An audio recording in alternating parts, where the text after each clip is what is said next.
What is up, Internet Land? Zachamus Prime, aka Zachamus Prime, here with another Transformers third-party Legends figure. Today, the figure we're reviewing is the Zeta Toys Silver Arrow Mini. And, yeah, this figure is exactly what you'd expect if you had the, the larger Superion team.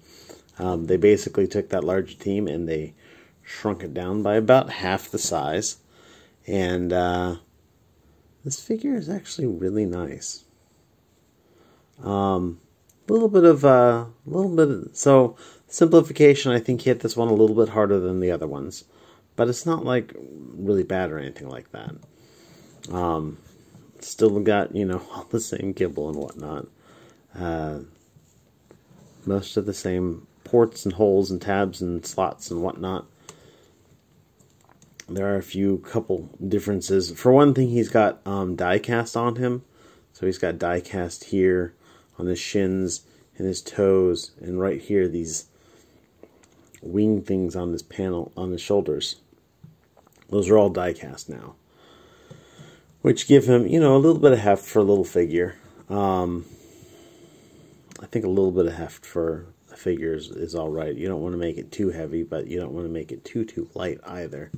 And I think that they draw the perfect balance, not only with this figure by itself, but in the set as a whole. So, oh yeah, well, die-cast struts, but that was the same on the older figure. I'm not sure exactly. I'm pretty certain that the wings go like this, because you can flip these around and then slide them. See, you can slide the slot where that screw is. You can slide them like so, but I don't think that's right at all, and I don't think that's right at all. I'm pretty certain that the only way for it to really go is like so. I don't remember those sliding on the old Superion. But anyhow, it's neither here nor there. In terms of accessories, this guy comes with a lot of accessories. In fact, you could say that he comes with like all of the accessories. He comes, of course, with a gun. This gun is molded all in black plastic. And it looks alright. It looks very much like the one that the larger one had. Because, of course, it's just, you know, a scaled version of that. Come on. It fits into his hand just fine, and he holds it just fine. And then he also comes with, you know, all this other stuff. Some stuff and some things and something like that and like that and this whole part here and all these accessories. Oh yeah, and this little doohickey here. All this stuff comes in the box. That's all. I don't even know what that's for. So I'll probably figure it out later. Tune in later this week when I figure out what that's for. But yeah, let's focus on this guy for now. Good looking figure. They threw in a little bit of metal flake in his chest parts. I don't know if that's even going to show up. Maybe a little bit on camera. You can see it best just before it goes into full specularity there. So, a little bit of metal flake in the red parts there. There's actually a little bit of metal flake in the gold parts, but I'm not sure that's going to really show up at all. Maybe if I zoom in. Yeah, it's showing up a bit. Looks nice.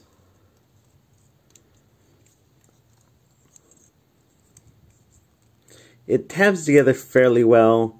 These tabs here like to come undone when you jostle them a lot, which, you know, because this is all the like back section here, you do tend to jostle a lot, but by and large, especially if you push them in properly, they stay in place pretty well.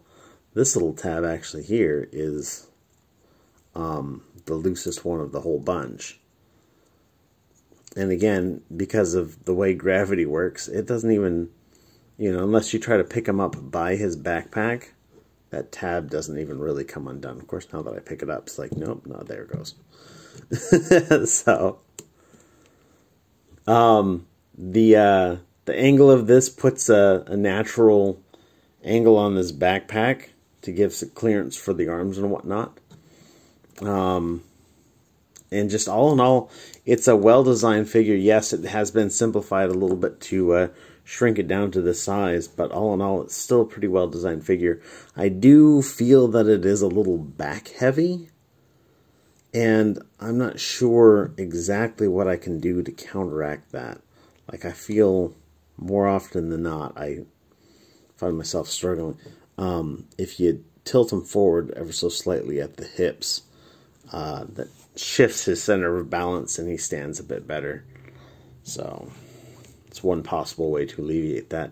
His head is on a ball joint. It looks up a lot. It looks down a little bit of confused. Superion rotates just fine. It does feel that there's some sort of a malformation issue in this ball joint. Like it wants to, like if I put his head straight up and down, it kind of wants to naturally cock to one side, and doesn't really want to cock as much to the other side. And that's just has to do with imperfections, minor imperfections in the shape of that ball and the shape of that socket and whatnot. By the way, really nice little silver and blue paint apps for the face. You know, white paint on these metal parts here, yellow paint on the metal part there. Mostly, though, it is just molded in plastic. There are some masked-off paint parts on the airplane and some tampo printed parts on the airplane, but I'll show that off when I get to the airplane mode. But yeah, most of this is in this red plastic, white plastic, yellow plastic, black plastic. So, his arm will go all the way around and come out for the full tree pose. He does have some additional jointage in there, but it's really all just for transformation. It's fascinating. His arm, like, it's not pinned in exactly. It's got to be some sort of like a detented peg, where it kind of clips in, because his arm doesn't come off, but I don't see any kind of a pin structure in there. Of course, there's the joint of his arm there, but there's no pin on it. So this arm must just come on and clip in. But it stays very solidly. He does have, oh, this is one of the things that's a little weird with this one. So his hand comes out and it does clip into the fully extended position. That clip doesn't really stay super securely for this. Excuse me, at least for my sample.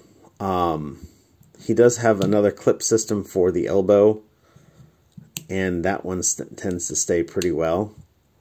That distinctly clips both on the outer part of the elbow and the inner part of the elbow. And I found that it works best if you pull it out and then clip this side first and then pull that forearm down to clip that side. And then the whole thing stays clipped fairly well. Elbow bends at 90 degrees. You can make use of this joint, just like on the larger one, to kind of fake a greater bend, and it actually still looks pretty damn good. Oh, look at him, it's fabulous. So, I think it works out fairly well. Upper bicep swivel here. He does have a wrist swivel, though it is really limited because his hand just wants to stay deep inside that cuff. He does have a waist joint. On my figure, the waist joint is a bit loose, which, I mean, when you're rotating in, you know, this aspect is not a problem. Of course, when you're feeling it, when you're playing with it, it feels a bit loose and you're like, wow, that feels kind of cheap. And it does. I'm not even going to lie about that. But all in all, like, it doesn't really affect the transformation. Because it is loose, it does tend to be a little bit fidgety as you're posing him and whatnot. It's easy to knock his waist out of position, but of course, because it's easier to get it back into position too. Because his waist is parallel to the, you know, perpendicular actually to the, I was going to say parallel to the floor, but it's perpendicular to the axis of gravity, then that doesn't affect it. So I'm not even gonna go full marks on the complaint for that one. He does have little skirt armors on the front and the side, and his leg kicks that far forward and kicks that far back till it starts banging into this like whole airplane that's folded up on his back. So of course, it's not the whole airplane. A lot of it's on his legs too. If you get that out of the way, it'll go all the way back. Go out for the full Thor, and he does have a thigh joint here. Single joint at the knee for 90 degrees, and ankle tilt. Ankle tilt and a little bit of toe bend up and down. Toe bend up and down isn't going to do a whole lot, but the ankle tilt actually works really well to help him be a little bit more stable. So all in all, it looks good. Transformation, again, it's going to be super similar to the full like Masterpiece scale. I just realized he's got a little bit of flash.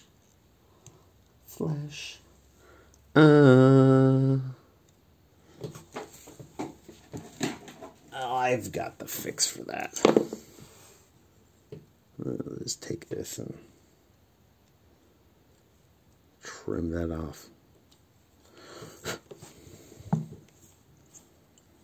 Because if you see a problem, you fix a problem.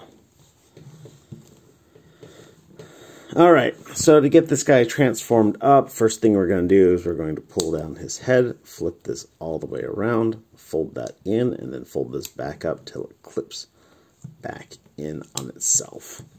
We can go ahead and disconnect this airplane because we're going to want to keep it disconnected at some point anyhow.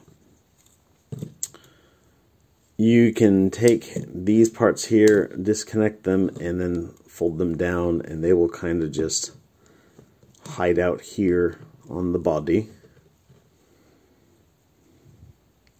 You can take this elbow and collapse it in. Now these are kind of loose. They don't really want to stay in position how you move them, but they will stay in position once you get them into position. I just noticed that this part slides out, but that doesn't do anything. Odd, odd, odd.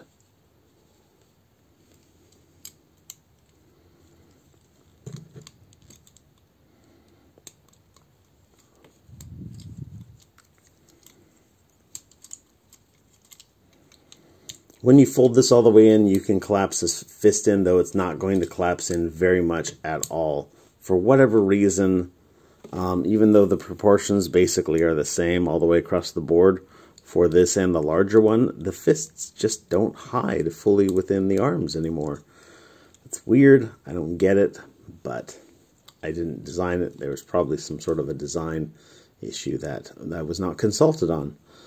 You're going to unfold this wing part here, and then instead of a Combiner Wars joint, you're going to just slide this in. The toe is going to tilt all the way up. And then you're going to close this. And this tab right here on the arm is going to fit into this slot right here. Boom. And then we do want to pull this all the way down. This little joint right here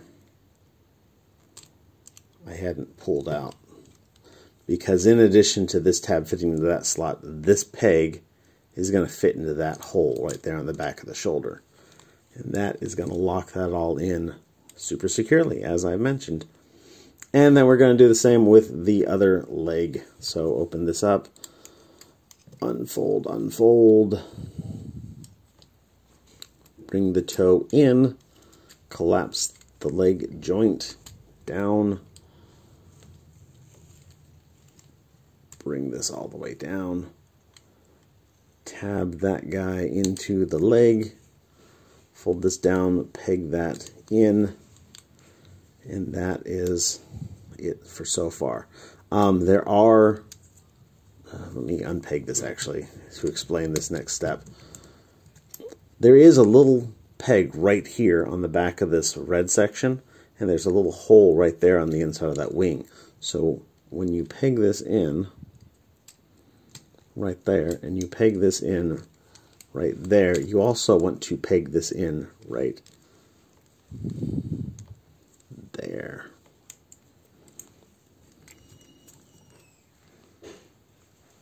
There we go.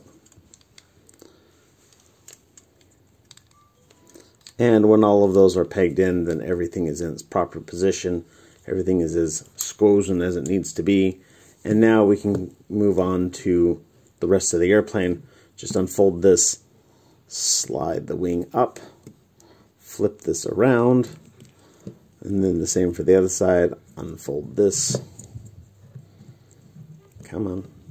Slide the wing up, flip this around. These are going to turn around on these little ball joints, and then they're going to slide up and peg into each other. Oh, I guess I didn't need to flip that around, did I? And then this part here is going to disconnect from that and flip around and come out. This piece of engineering for this is different than I remember it being on the other one. I think that the other one just kind of folded up like that, and then these folded up on double hinges as well, if I recall correctly. You're going to straighten this out, and then you're just going to line this all up.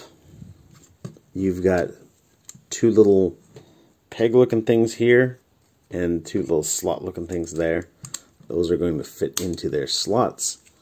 You got two little tabs and slots here, tabs and slots back here, and then tabs and slots again.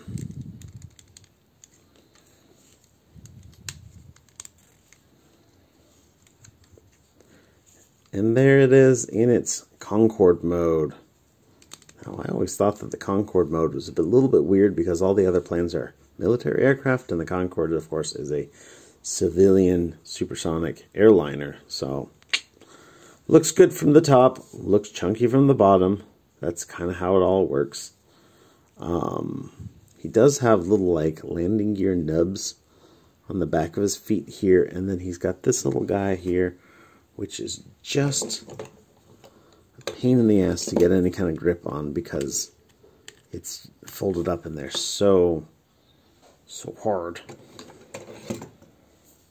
Try all my tools until I find one that works. There we go. The tiniest little landing gear to make it so that he can land. If you fold this up, or maybe if you don't fold it up, nope, that doesn't work out at all. There's a little hole here, and I'm not sure, that doesn't seem to be, I was thinking that was a hole for his gun to mount, but it does not appear to be the case. In which case I don't understand what that's for, and yeah.